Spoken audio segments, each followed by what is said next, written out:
Annales akashiques et symboles. Lorsque l'on rentre dans les annales akashiques, nous rencontrons tout un univers de symboles. Des symboles qui sont gravés dans le premier pas qu'on va faire pour rentrer dans ces annales akashiques. Lorsque je conduis une personne, c'est la première chose qu'on va faire. Chercher un symbole qui lui est personnel, qui va l'identifier, qui va lui permettre de se connecter, de se reconnecter sur le sacré. Ce symbole, bien sûr, je vais le décoder suivant une grille d'appréhension, de compréhension de la symbolique. En plus d'être guide dans les annales akashiques, je suis bien entendu une symboliste. Ça veut dire quoi être un symboliste? Ça veut dire maîtriser la connaissance d'un certain nombre de sujets, que ce soit la Kabbale, que ce soit le monde du symbole, tel que Jung l'a pu définir, les symboles alchimiques, les symboles astrologiques, les grandes traditions, les grandes écritures, les grands alphabets. Et tout cela sur un mode de correspondance énergétique. On ne devient pas symboliste du jour au lendemain. On ne cesse jamais d'apprendre. Les symboles, c'est un langage du divin qui parle à notre psyché. Notre cerveau a des limites cognitives. Notre cerveau peut tout à fait voir les particules. Les particules sont agglomérées. Elles vont donner naissance à la matière. La matière, nous pouvons la voir. Je peux voir le monde qui m'entoure s'il est composé de matière. Comment est-ce que je vais percevoir l'autre composé de la réalité que sont les particules, que sont l'onde? On ne peut pas voir une onde. Lorsque je vais faire une réception télépathique avec une personne, eh bien, c'est de l'onde. Mon cerveau ne peut pas le voir, mais il peut le percevoir. Et cette perception, il va me la décoder à travers un symbole. Et c'est donc le symbolisme qui va être un peu un traducteur entre un monde sacré auquel je peux avoir accès, notamment par le biais de la glande pinéale, notamment par l'activation de mes chakras, notamment par mon corps causal, et ma compréhension, ma conscience de ce qui vient de se passer. Avant de rentrer véritablement dans ce monde du symbole et de voir comment il va jouer dans les annales akashiques, quand on arrive face à la porte, eh bien, à un certain moment donné, on va voir des symboles sur la porte.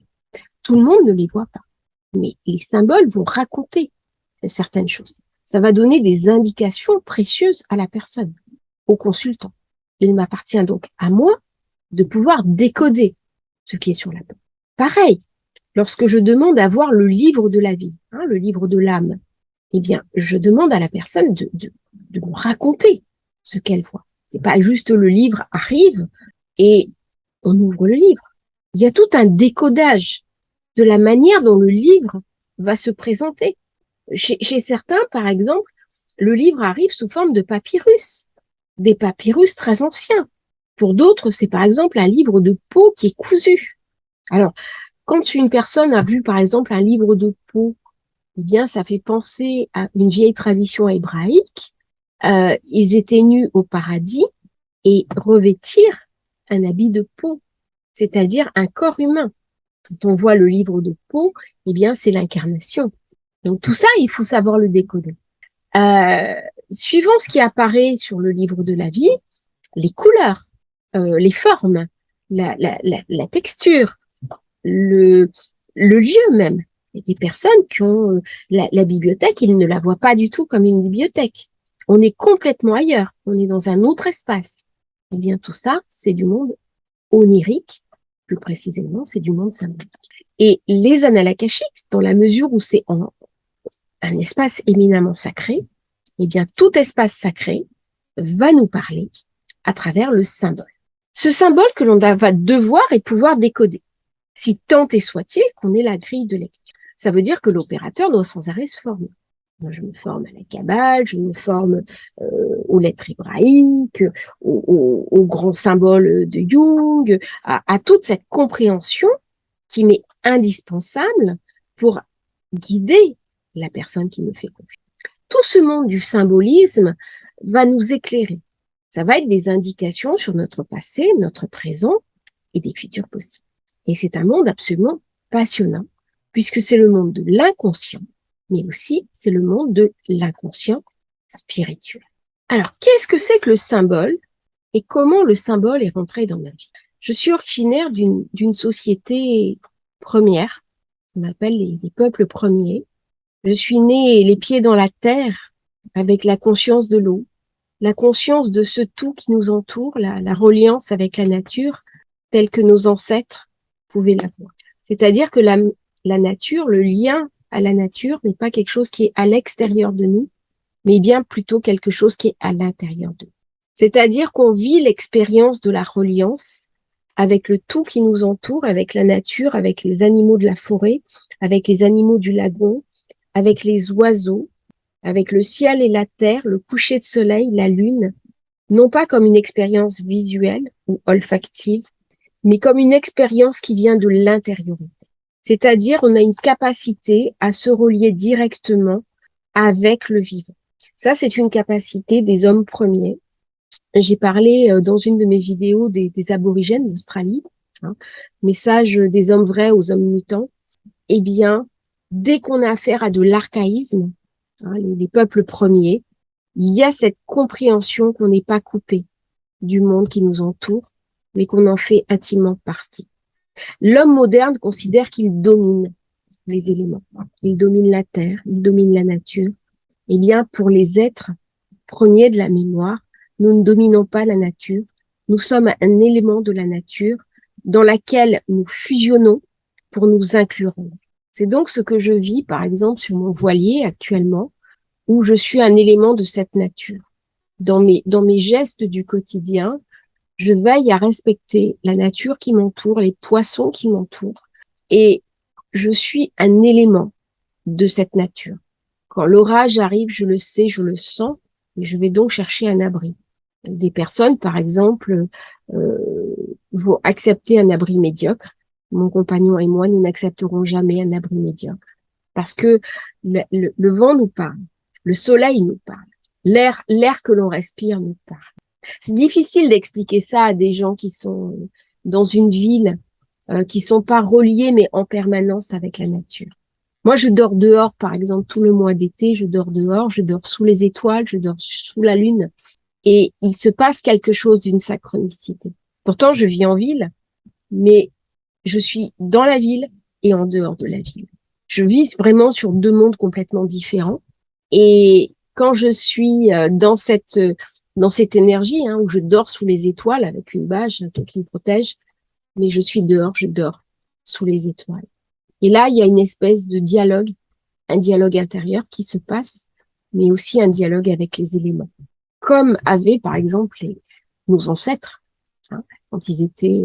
alors, je parle pas forcément des ancêtres après la révolution agraire, quand il y a eu la sédentarité, qu'on a commencé à se mettre autour du village, à cultiver le blé, il y a eu une perte dans le cognitif des repères anciens. Là, on est sur un monde de nomades, c'est-à-dire le nomade qui va suivre le troupeau, qui va aller chercher sa nourriture, qui va aller suivre le point d'eau et qui va se déplacer en fonction des saisons. Et donc, qui est relié complètement avec l'esprit de la nature. Alors, le symbole, pourquoi parler de ça alors qu'on va parler du symbole? Eh bien, parce que le symbole a à voir avec la tradition orale. La tradition orale, c'est la tradition des peuples premiers. Avant l'écriture, c'est les vieilles légendes qu'on raconte au coin du feu, hein, que l'homme de Néandertal raconte au coin du feu. C'est aussi les vieilles légendes qu'on raconte, par exemple, dans les peuples premiers du Pacifique. Lorsque j'étais enfant à Nouméa, eh bien, les Mélanésiens avaient un certain nombre de légendes, de traditions orales, donc qui sont avant le symbole écrit. Là, on est vraiment dans le symbole qui est la porte d'entrée de l'inconscient. Et alors, il y a quelques semaines, j'ai eu une personne de Nouméa, enfin, de Nouvelle-Calédonie exactement, et je lui ai conseillé de lire un livre qui s'appelle Dokamo, le mythe mélanésien, justement pour voir comment l'être humain se relie au sacré à une époque qui est avant l'écriture. Donc cette époque avant l'écriture, cet archaïsme qui se fait véritablement par le biais du symbole, mais où le symbole est en soi. C'est au moment de ces archaïsmes-là que les symboles, les grands symboles, se sont mis en place. Eh bien, on le retrouve dans les peuples du Pacifique, on le retrouve en Australie, on le retrouve en Amazonie, on le retrouve chez tous les peuples d'avant l'écriture. Et alors, ce qui est stupéfiant, c'est que chaque symbole a la même importance tout autour du monde. C'est-à-dire qu'il y a une sorte d'inconscient qui nous relie tous, en bien ou en mal. Hein. Si on prend par exemple un symbole comme le serpent, eh bien, le serpent, dans certaines traditions, c'est un grand protecteur. Le serpent est un animal complètement bénéfique. En Chine, par exemple, vous êtes né l'année du serpent, vous êtes considéré comme une femme qui est belle, qui est intelligente, qui a beaucoup de qualités humaines. Chez nous, le serpent, eh bien, c'est différent. Chez les Égyptiens, le serpent était considéré comme un dieu. Et d'ailleurs, sur le front de Pharaon, il y avait un serpent. C'était le dieu cobra. Donc, il y a un certain nombre de pays, en Inde, par exemple, c'est un dieu. Donc, le serpent est complètement ambigu. Le serpent fait partie des symboles pour rentrer dans les annales akashiques. C'est un ouroboros. Il y a des personnes qui rentrent avec l'ouroboros, le serpent qui se mord la queue. C'est-à-dire, c'est le symbole comment dirais-je, de cet univers qui n'a ni commencement ni fin et qui va s'articuler comme ça. Et c'est pas du tout un symbole du mal. Donc tout va dépendre de la culture où on va se placer. Et lorsque j'ai des personnes, par exemple, qui voient le serpent, elles sont un peu contraintes en me disant « Oh là là, j'ai vu un serpent », donc elles pensent forcément au mal, alors que ce n'est pas ça. Donc c'est par le biais du symbole que je vais expliquer pourquoi elles ont vu un serpent, qu'est-ce que raconte l'ouroboros et la puissance en fait de ce symbole, cet archaïsme. Donc au départ, les légendes, en Nouvelle-Calédonie par exemple, il y a la légende du poulpe et du rat. Ce sont des animaux sacrés, ce sont des animaux totems. Et souvent, les légendes comme ça, archaïques, parlent de ces animaux sacrés, de ces animaux totems. Alors, l'animal totem, c'est aussi un symbole. Si votre animal totem, c'est par exemple le loup, j'ai eu 2 personnes qui ont retrouvé un animal totem qui était le loup en annales akashiques, eh bien, vous regardez la symbolique du loup, ses qualités intrinsèques. Et ça va parler à la mémoire. Alors, le symbole, c'est quelque chose de caché, c'est quelque chose d'inconscient. C'est-à-dire, une personne va voir des carrés ou des ronds en permanence. Elle va en rêver. Donc, le rêve est aussi moyen d'expression du symbole. Alors, c'est Jung, essentiellement, qui était un psychanalyste, qui a beaucoup parlé du symbole. C'est-à-dire que pour Jung, l'esprit entreprend l'exploration d'un symbole, il est amené à des idées qui se situent au-delà de ce que notre raison peut saisir. Ça, c'est tout le symbole de Jung, c'est fait autour du symbole. Alors, quelle est la différence entre le signe et le symbole? Le signe est toujours moins que le concept qu'il représente, alors que le symbole renvoie toujours à un contenu plus vaste que son sens immédiat et évident. Les symboles sont des produits naturels et spontanés. Personne n'a jamais inventé un symbole. Les symboles, ils sont propriété de l'humanité. C'est ce qui nous définit. Au fond, le symbole, c'est un représenté d'une valeur collective à l'humain. C'est-à-dire que si vous faites une croix, par exemple, vous allez forcément penser aux chrétiens. Alors, pour la personne qui a la foi, les attributs du symbole sont forcément d'origine divine. Par contre, celui qui est matérialiste va dire, mais ça a été inventé. En fait, les deux ont raison. C'est-à-dire que le symbole n'est pas arrivé comme ça, de but en blanc. C'est quelque chose qui s'est construit au fil du temps, qui a été élaboré, qui est devenu une représentation collective, qui viennent des rêves, de l'imagination créative des primitifs. Ce sont des manifestations involontaires, spontanées, mais cela n'a rien à voir avec l'invention délibérée. C'est-à-dire, c'est la répétition du signe de génération en génération qui ont marqué le symbole. Le symbole a son propre langage. C'est-à-dire que lorsqu'on va parler, par exemple, la langue des oiseaux, on va décoder un prénom avec la langue des oiseaux, eh bien, on va utiliser complètement l'univers du symbole. Euh, le symbole, ça peut être des formes géographiques, ça peut être des formes géométriques, ça peut être des animaux, ça peut être des représentations subjectives, ça peut être des supports oniriques, et ça a souvent une origine sacrée, soit d'adoration, soit de crainte. Peu importe que cet objet d'adoration appartienne à notre culture ou pas. C'est-à-dire que par le biais des mélanges au niveau transgénérationnel, nous ne sommes pas capables d'avoir la totale connaissance de nos origines. Donc nous sommes l'aboutissement de générations qui ont amené chacune des symboles. Donc nous portons en nous les symboles grecs, les symboles latins, les symboles vikings, les symboles hébreux, les symboles mésopotamiens, les symboles du monde primitif. Et en fonction de la richesse, de la diversité de nos ancêtres, eh bien, nous avons de plus en plus de symboles dans notre inconscient. Cet inconscient, eh bien, il va aussi s'exprimer par le biais d'un inconscient spirituel. L'inconscient spirituel, c'est ce qui permet de se relier au sacré. Si on se relie au sacré, eh bien, on arrive aux annales akashiques. Et là, la boucle est bouclée. Alors, le symbole, c'est un signe. Ce peut être un mot, ce peut être un son, ce peut être une association. Si vous voyez un panneau stop, par exemple, bah, vous allez immédiatement, voyez un panneau stop, même si c'est en dehors de la route, vous arrêtez, même si vous êtes à pied. Imaginez, par exemple, ça arrive, hein, il y a des gens qui mettent interdiction d'entrée. Les enfants qui mettent sur leur porte, leur chambre d'adolescent, interdiction d'entrée. Bah, ça veut dire, je ne veux pas que tu rentres là. Pourtant, on n'est pas en voiture. Eh bien, c'est un symbole. Donc, c'est véritablement un signal, hein, un signal culturel.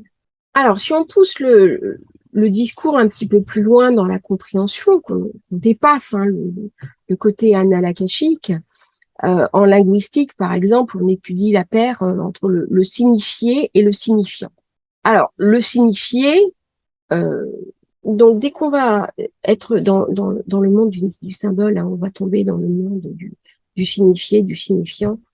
On parle du père, hein, par exemple, et on va regarder tout ce qui va tourner en symbolique hein, autour du père. Il y a des fois des conflits avec le père ou avec la mère, et ce conflit va apparaître sous forme de mots, de couleurs, de symboles, d'objets. Et tout ça, on le voit dans l'analyse akashique. Hein. Dès qu'il y a une compréhension qui va attirer l'attention, dans le débriefing, on va alerter la personne dessus. Et je dirais dans 99% des cas, elle confirme en disant oui, tout à fait. Il y a un symbole qui est envoyé. Si on sait lire le symbole, on arrive après. Et c'est pour ça que les annales akashiques, c'est aussi un outil de développement personnel. C'est pas uniquement un espace sacré où on va chercher de l'information. C'est aussi un espace de soins. C'est tout l'intérêt des annales akashiques. Mais ça passe aussi par la compréhension du symbole qui est envoyé. Alors tout le monde ne travaille pas comme ça. Moi, c'est véritablement la manière qui m'est très personnelle d'aborder les annales akashiques. Justement aussi parce que je travaille entre le signifiant, le signifié et puis le référent. Hein. Donc voir comment un principe va s'exprimer de telle ou telle manière. Et qu'est-ce que la personne peut faire? Quel conseil va être donné à la personne pour mieux vivre son incarnation? Parce que c'est ça au bout du compte. L'histoire, elle est là. C'est pas uniquement d'avoir accès à de l'information. Hein. Alors, le symbole, c'est issu du mot grec ancien symbolon, qui dérive du verbe signifiant mettre en son, apporter son écho, comparer. Un symbolon, c'était un tesson de poterie cassé en deux morceaux et partagé entre deux contractants. Pour liquider le contrat, il fallait preuve de sa qualité en rapprochant les deux morceaux qui devaient s'emboîter parfaitement. Donc, l'objet portait le sens. Ça veut dire que quand on a un morceau d'une réalité, le symbole étant la projection à l'extérieur de soi, eh bien, on va recréer la poterie, recréer la compréhension. Donc, le symbole dans la compréhension grecque, c'est une promesse, c'est une alliance, c'est un pacte scellé entre deux partenaires. On va prendre par exemple la poignée de main. Eh bien, quand on dit top là, c'est le symbole d'un accord. Alors, pour Aristote, par exemple, le symbole, c'est une métaphore, c'est une correspondance. C'est-à-dire que les sons émis par la voix sont le symbole des états d'âme. C'est-à-dire que pour l'herméneutique grecque, il y a deux manières d'exprimer le verbe. Il y a d'une part le langage clair. C'est celui que je suis en train de vous parler. Je m'exprime à travers des mots intelligibles pour l'esprit humain. Et puis, il y a un autre langage, plus obscur. Un langage qui parle par image. C'est le langage que l'on retrouvait à Delphes par l'oracle de Delphes. L'oracle de Delphes, c'est un temple magnifique auquel les grands rois venaient à Ithéa, poser leur bateau et ils gravissaient la montagne jusqu'à une espèce de cercle au milieu des rochers, au milieu des montagnes. Et là, dans ce cercle de Delphes, on a vu sur toute la vallée. On a vu sur la mer des Oliviers. C'est un endroit merveilleux. C'est Delphes. Et à Delphes, il y avait une femme qui était la Pythie, qui était l'oracle et qui a raconté au monde, qui donnait le sens de la prophétie. C'est-à-dire que les prêtresses de Delphes allaient interroger déjà à l'époque les annales akashiques pour donner à ceux qui venaient les consulter des conseils, de la bienveillance, de la force et des indications. Les rois grecs venaient à Delphes chercher du secours, du soutien avant une campagne guerrière.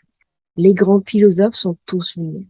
Héraclite disait de l'oracle de Delphes, il ne dit rien, ni ne cache rien, mais il signifie.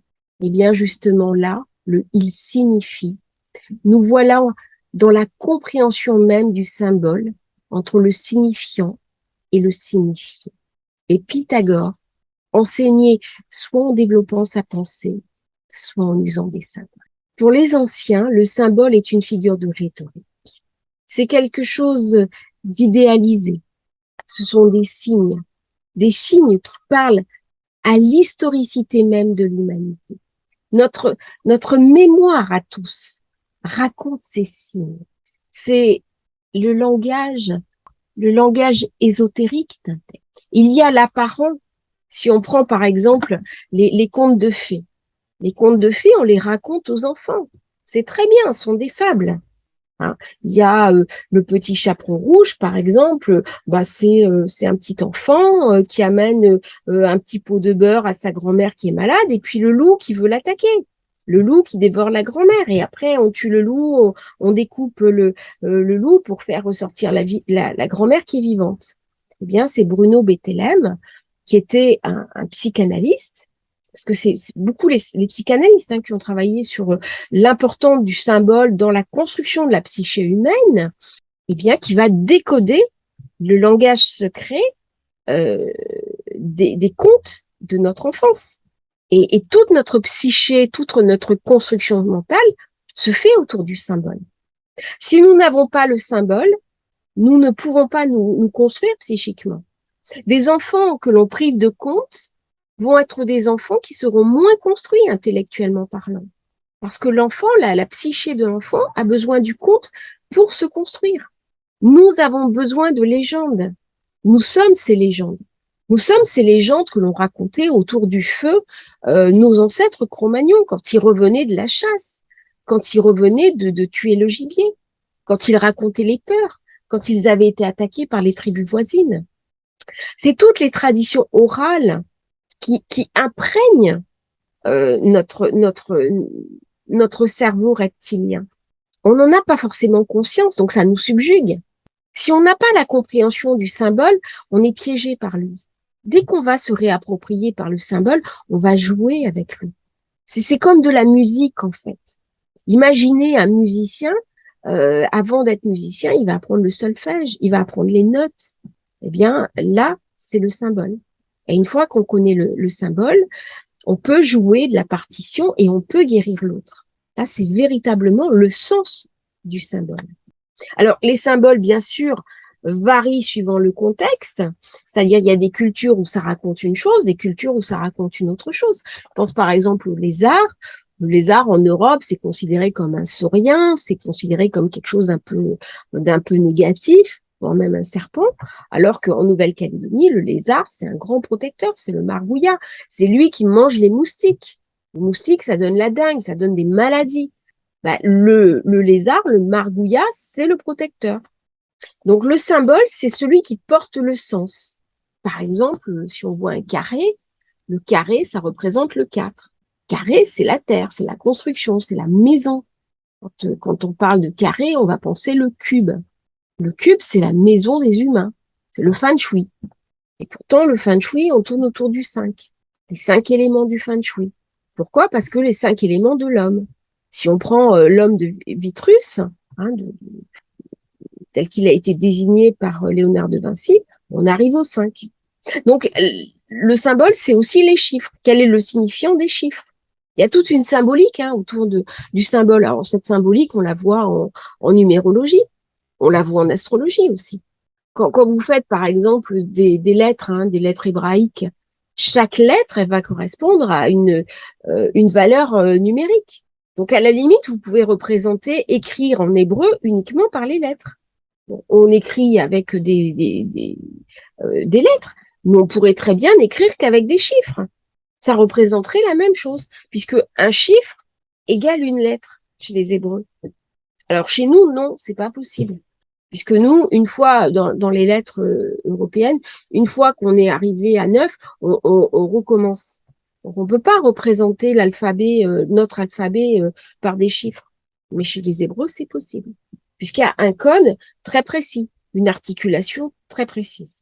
Alors, pour Jung, ce qui est intéressant dans le symbole, c'est pas juste je raconte quelque chose, c'est aussi je me transforme. C'est-à-dire que quand on fait de la psychologie des profondeurs, comme Jung, la fonction du symbole, c'est la transformation, c'est l'alchimisation. Donc le monde alchimique s'exprime par des symboles. C'est une très grande énergie, le symbole. Donc ça va permettre à l'homme qui va décoder le symbole, bien de l'utiliser, de le transformer en l'amplifiant, le sublimant, en le réorientant et en utilisant la puissance du symbole. Il y a des maladies, par exemple, qui se guérissent en travaillant sur des couleurs, sur des sons, sur les rêves, sur des fantasmes conscients ou inconscients. Alors, il y a une autre fonction au symbole, c'est la fonction magiste. Par exemple, le nombre 13, certains vont dire, le 13, c'est une fonction magiste, c'est un porte-malheur. Voilà.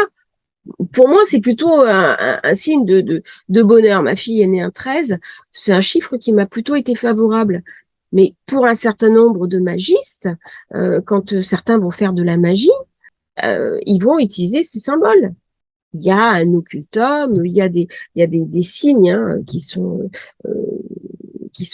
placés, et tout le monde magique va tourner autour du symbole, en considérant qu'il y a une gamme d'harmoniques, que par exemple, chaque encens va correspondre à un moment de la journée, à une couleur, à une note de musique, à une pierre, à une énergie particulière, à un ange. Donc, il y a des grilles d'organique. C'est des pianos, c'est une forme de piano cosmique de correspondance. Alors, on va pas aller trop loin non plus dans la compréhension psychanalytique du symbole, sur le signifiant et le signifié. C'est un petit peu complexe, un petit peu hermétique et puis un petit peu trop théorique. Mais il faut savoir qu'il y a 5 critères sur le symbole. Le stimulus, c'est le signal physique envoyé, par exemple, un son vocal, comme dans le cas des lettres hébraïques. Si on prend par exemple les lettres hébraïques, une lettre va correspondre à un son. Le signifiant, qui est le modèle dont le stimulus constitue une manifestation, par exemple un phonème. Le signifié, qui est le contenu du signe. Le concept, qui est la représentation mentale à laquelle correspond le signifié, soit logique, soit psychologique, c'est-à-dire qu'est-ce que représente, hein, par exemple, une lettre hébraïque, hein, dans l'historicité, dans la compréhension globale des lettres hébraïques. Et puis le référent, hein, c'est qu'est-ce que ça veut dire, à quel moment est-ce qu'on va utiliser telle ou telle lettre hébraïque. Hein. Donc voilà, c'est ces 5 facteurs, hein, qui définissent le signe, par exemple, pour une lettre hébraïque. Si on prend par exemple un animal comme la tortue, euh, qui est un très grand animal totem, hein, dans le Pacifique, c'est un très grand protecteur. Voilà, beaucoup de peuples du Pacifique se protègent par la tortue. Euh, Chez nous, c'est un dieu, c'est-à-dire que c'est un dieu de la mer. Bon, c'est vrai que c'est un des plus anciens animaux marins qui existent, un animal qui remonte à la préhistoire, qui n'a jamais été éradiqué. Il y a toujours eu des tortues et il y en aura sans doute toujours. Eh bien, au niveau de l'inconscient collectif, c'est le symbole de la lenteur. La tortue est lente par nature, mais c'est aussi un symbole, elle est lente de manière plurielle, c'est-à-dire elle mâche lentement, elle a sa marche qui est lente. Euh, mais elle symbolise aussi la résistance, la passivité, la longévité, hein, parce que c'est un animal des temps archaïques qui remonte à la préhistoire. Quand on voit une tortue, c'est explicite, c'est-à-dire que tout de suite, on sait à quoi on va penser à la lenteur. Moi, je vais penser à cet animal sacré, cet animal totem du Pacifique. La majorité des gens vont penser tortue, lenteur. C'est le lièvre et la tortue, la fable de La Fontaine. Le lièvre et la tortue. Et puis, c'est aussi objectif. C'est-à-dire que partout, plus ou moins, le lien lenteur-tortue, il est universel. Alors, j'en ai parlé un petit peu au début de cet exposé, hein, de l'homme du paléolithique. Hein. C'est vraiment là que notre structure psychique s'est construite. C'est-à-dire que l'homme des cavernes a passé des strates. Au début, ce qui fonctionnait le plus, c'était notre cerveau reptilien. D'ailleurs, l'odorat vient du cerveau reptilien. Alors, c'est très intéressant, c'est que avec Covid, un certain nombre de personnes ont perdu l'odorat. C'est mon cas. Je n'ai plus du tout l'odorat.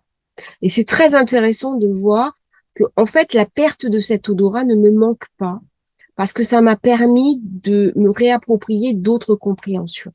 Ça, c'est très intéressant. Mais par contre, l'odorat, c'est un sens qui était très fort dans les peuples euh, du paléolithique supérieur. Donc, c'est là où le symbole s'est créé, s'est construit. On pense que l'astrologie, par exemple, eh bien, les hommes ont vu des étoiles, ils vivaient des choses abominables, des sécheresses, le gibier qui n'était pas là, des morts, et ils ont projeté les démons dans l'univers parce qu'ils pouvaient pas se approprier, ils avaient des peurs, et donc ils ont projeté les peurs dans l'univers, et ils ont attribué chaque caractéristique à une planète. Et c'est en projetant, c'est en sortant de la grotte, en projetant, c'est l'homme préhistorique qui regarde les étoiles. C'est ce que je fais tous les soirs quand je me couche sur le bateau. Je regarde les étoiles et je m'émerveille. Eh bien, l'homme préhistorique, c'est ce qu'il faisait. À y raconter aux étoiles ses peurs, ses angoisses qui étaient profondes, ces animaux qui le chassaient aussi. Hein. Il était non seulement chasseur, mais il était aussi chassé. Il avait peur des animaux. Eh bien, toutes ces peurs, il les projetait dans l'univers. Et c'est comme ça que sont nés les dieux, sous forme de protecteurs. Donc, dans les grottes, il y a les dessins préhistoriques, notamment l'ocre rouge, des amulettes, excusez-moi, je suis dyslexique, cette ocre rouge, c'est du symbole. Au départ, c'est en Jordanie, hein, que l'homme a domestiqué le loup, a domestiqué le chien. C'était des loups qui étaient rejetés par le troupeau, par la meute. C'est-à-dire un loup qui était rejeté par le troupeau ne pouvait pas survivre, hein, quand il était rejeté par la meute. Et alors, il venait auprès des hommes chercher à manger. Euh, et puis, c'est comme ça que des loups sont arrivés, avec des petits, parce qu'il y avait eu une question de rivalité. Des louves, des fois, il y a des louves alpha qui chassaient des louves non dominantes, et donc c'était des louves soumises. Et elles se sont approchées des humains, elles ont fait des petits, Et c'est comme ça que le chien a été domestiqué. C'est-à-dire, ces loups sont devenus des chiens. Donc, au début, on pense que les dessins préhistoriques, eh bien, c'était pour appeler la chasse, c'était pour appeler la protection, c'était pour appeler aussi ces chiens. On a retrouvé des dessins comme ça sur des galets, dans le désert du Wadi Rum, des traces de protecteurs. Et alors, l'homme préhistorique a commencé à élever des pierres, des mégalithes énormes. On en a à Malte, des mégalithes très, très importants, qui sont un lien entre la terre et le ciel. Ce sont des sépultures collectives, mais c'est aussi des temples sacrés, des temples de soins, des temples symboliques. Euh, Ils avaient un symbolisme astronomique et dans l'orientation de ces temples, eh bien, en général, on voit le solstice, c'est-à-dire il y a une lucarne et par la lucarne, on voit le solstice. Et donc, on pense que c'est au moment où ces grands temples ont été construits. Alors, il y en a plusieurs à Malte. Il y a Stonehenge. Malte et les deux temples de Malte, Agarkyn, Najdra. Il y en a d'autres sur l'île. Mais ça, c'est les principaux. Il y en a à Gozo, il y en a en mer. Il y a d'autres temples du néolithique à Malte. Il y a aussi celui de Turquie, Göbekli Tepe. Il y a Stonehenge, bien sûr. Et puis, il y a tous les grands temples, tous les dolmens qu'on a en France. Eh bien, à ce moment-là, c'est vraiment un référent. Ça a correspondu à la naissance de l'astrologie et de la divination. Et c'est aussi à ce moment-là de la construction des grands temples, hein, vers 3000, 3002 avant Jésus-Christ, qu'est née l'écriture à Sumer. C'est là où sont apparus les premiers mythes fondateurs, les premiers récits religieux, magiques et littéraires qui ont pu nous être transmis, notamment à travers les tablettes sumériennes. C'est donc au moment où l'humain a construit ces immenses temples, ces immenses dolmens, qu'il a inventé l'écriture. Comme si la pierre, il avait besoin d'inscrire quelque chose dans le rocher, de marquer sa trace autrement que par le verbe. Le verbe, on dit le verbe est créateur. Mais le verbe, ce n'est que le début. Et ce n'est que le début du symbole. Alors, bien sûr, dans les symboles, après ce récit, au début, c'était des récits de chasse, c'était des récits de peur, c'était des récits d'angoisse. Eh bien, pour se protéger de la peur, qu'est-ce qui est arrivé? Eh bien, la foi, la religion. Et les symboles, on les retrouve, par exemple, eh bien, dans la Bible, dans les écrits religieux, on le retrouve, il y a le credo, chez les chrétiens, qui est le symbole des apôtres. Il y a beaucoup, beaucoup de choses dans la Bible, par exemple, dans l'Apocalypse. L'Apocalypse, il y a énormément de symboles. Il y a les 4 cavaliers de l'Apocalypse, il y a le dragon, l'agneau, la bête. Dans l'Ancien Testament, qui est le texte référent des Hébreux, eh bien, il y a les 10 commandements. Il y a Moïse, qui sépare, qui prend son bâton. Le bâton, c'est un très grand symbole. Quand on va au Mont Nebo, par exemple, c'est là où censément Moïse est mort, où il est enterré, c'est là où il y a son tombeau. Il y a un symbole du bâton de Moïse avec ses 2 serpents. Eh bien, c'est le symbole, c'est le caducée. Qu'on retrouve aussi Hermès, qui porte le caducée, qu'on retrouve en pharmacie. C'est le caducée, c'est-à-dire les 2 serpents qui montent autour d'un bâton. Donc, fort probablement, Moïse était non seulement un très grand magiste, mais aussi un guérisseur. Alors, le symbole, on le retrouve en mathématiques. C'est-à-dire, ce sont on réutilise, les mathématiques réutilisent l'alphabet grec, notamment, par exemple, quand on fait les calculs tous les calculs sur Laplacien. Bon, on ne peut pas rentrer dans les définitions complexes, mais sur la théorie des ensembles, par exemple, il y a des conventions d'écriture qui reprennent l'alphabet grec. R, par exemple, c'est l'ensemble des nombres réels. Alors, on s'éloigne là un petit peu de ce symbole qui est au plan de l'inconscient. Le symbole, c'est ce qui n'est pas revenu à la conscience. C'est-à-dire que le but de l'inconscient, c'est de nous parler, c'est de nous guérir. Si on n'est pas à l'écoute, eh ben, il va parler, il va quand même s'exprimer. Et il va s'exprimer à travers un symbole qui va projeter sur l'extérieur. Eh bien, quand on est dans les annales akashiques, justement, on a accès à cette projection de symbole. Il n'y a pas que dans les annales akashiques qu'on a accès à ces projections. Dès qu'on va faire de l'hypnose, par exemple, une thérapie d'hypnose, une thérapie où on va faire descendre la personne en état θ, si on fait du RED, par exemple, le rêve éveillé dirigé, c'est la méthodologie personnellement que j'utilise quand je conduis une personne dans les annales akashiques. C'est un mélange entre le RED et puis l'hypnose légère, mais en fait ça revient à peu près à la même chose. C'est-à-dire c'est un état de relaxation profond où la personne ne perd pas totalement conscience de ce qu'elle est. C'est pas une hypnose profonde, mais c'est un état que la personne peut quitter si elle le souhaite. Mais c'est quand même un état qui est plus ou moins profond suivant les personnes. Il y a vraiment des personnes pendant toute la durée de la méditation qui ne quittent pas cet état. Il y a d'autres qui ont besoin de le quitter et d'y revenir. Ça, c'est très variable d'une personne à l'autre. Eh bien, à ce moment-là, il y a des symboles qui vont parler. Et c'est tout l'intérêt des annales akashiques, prises du point de vue les annales akashiques, outils développement personnel, outils thérapeutiques, outils pour aller mieux. Donc c'est pas les annales akashiques, c'est pas uniquement je me pose des grandes questions sur ma vie, je vais dans les annales akashiques. C'est beaucoup plus que ça. C'est en me reliant par le sacré, sur le sacré, je me réapproprie mon langage intérieur, je me réapproprie le langage de mon inconscient, je me connecte sur mon inconscient spirituel et donc j'aligne mon inconscient spirituel et mon conscient et ma réalité de tous les jours.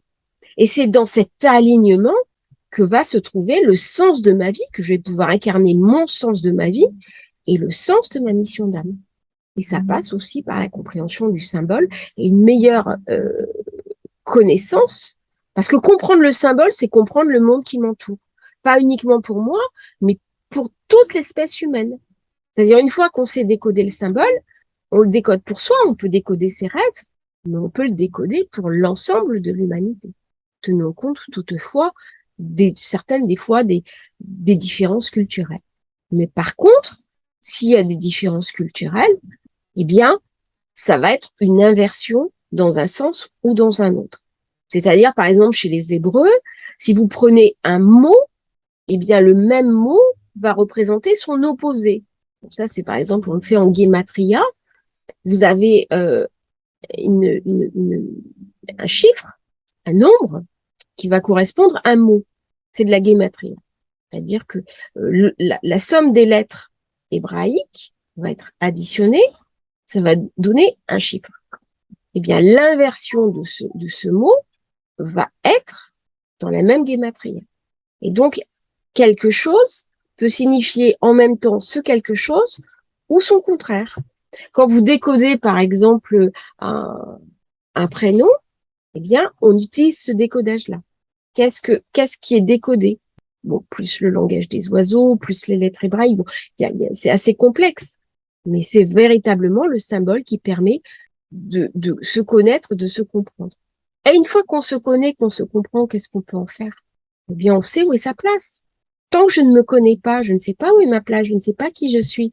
Une fois que je sais qui je suis, j'ai pas besoin de mettre en place de l'orgueil.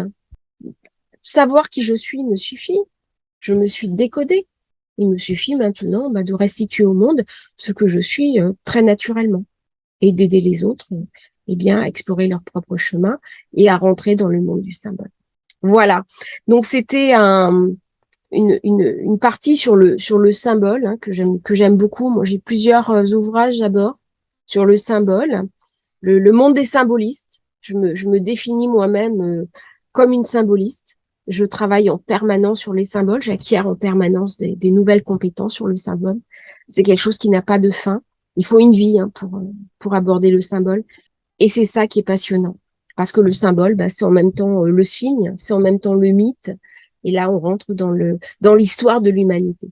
Moi qui adore l'histoire, eh bien, l'histoire vue par la lorgnette du symbole, c'est une histoire qui est en prise avec le sacré.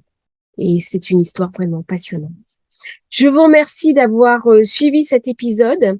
Je vous souhaite à tous une merveilleuse journée.